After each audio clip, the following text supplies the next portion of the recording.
Film critic Pam Powell had the chance to talk to the writer of the new Netflix movie, The Starling. Yep, the movie stars Melissa McCarthy and Kevin Kline. Here's her part 2 of her interview.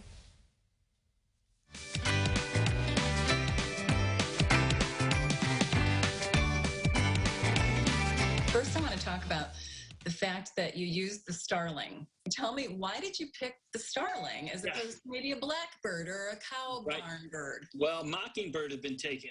You know, Yes, it has, yes. That's right, yeah. But, starlings to me are interesting. If you've seen those murmurations, they call it the murmurations, those sort of clouds, those rhythmic clouds of birds that move. Okay.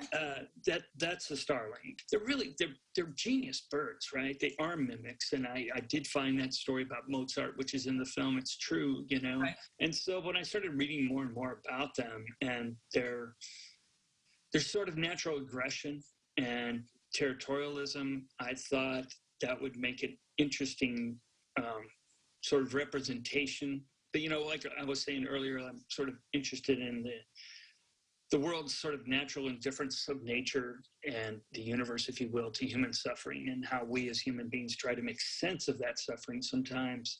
Why her? Why was she being plagued by this? And until she could get past this, she was, I think, unable to move on. And Right. so the bird kind of came to represent that for me. Yeah, this is sort of her enemy, right? That she was nursing back to life. One she had tried to kill. And it's in a way for her to accept that this natural world with these natural laws, this sort of randomness, is nothing we can fight, right? We have to accept. And that's sort of, for her, nurturing the bird back to health was her acceptance of that, like I was wrong about you. Very good. Yes. And let's go back to Kevin Kline as the therapist who became a veterinarian.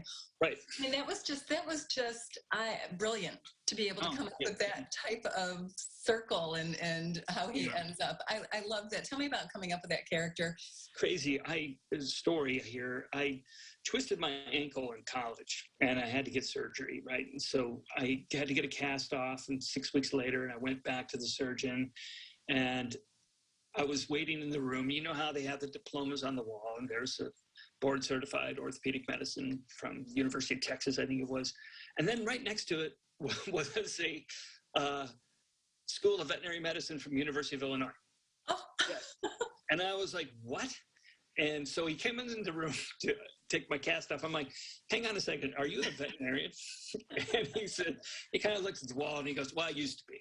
I switched. And I just was like, wow, I've been operated on by a vet. I thought it was pretty funny. He didn't think it was very funny at all, by the way.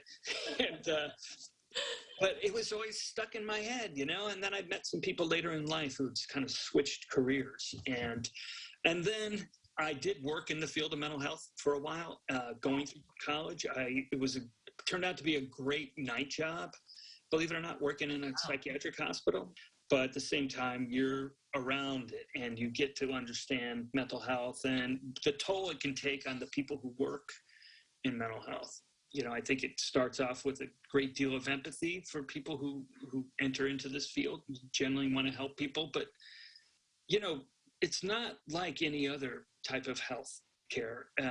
Mental health, the change in direction could just be like it is in this film. It's just very slight.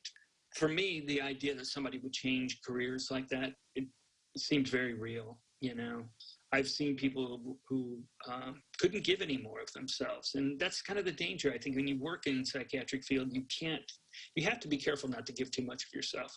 Right, right.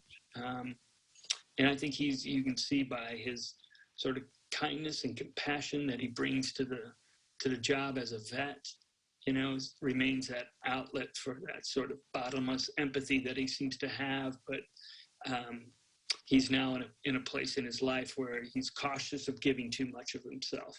Right. So, do you feel like, even though this took, 16 years to get out onto screens for people to see, mental health has definitely come to everyone's forefront of their mind? Do you feel like in some ways maybe the timing is even better now than it would have been That's a great point. It's a really good point.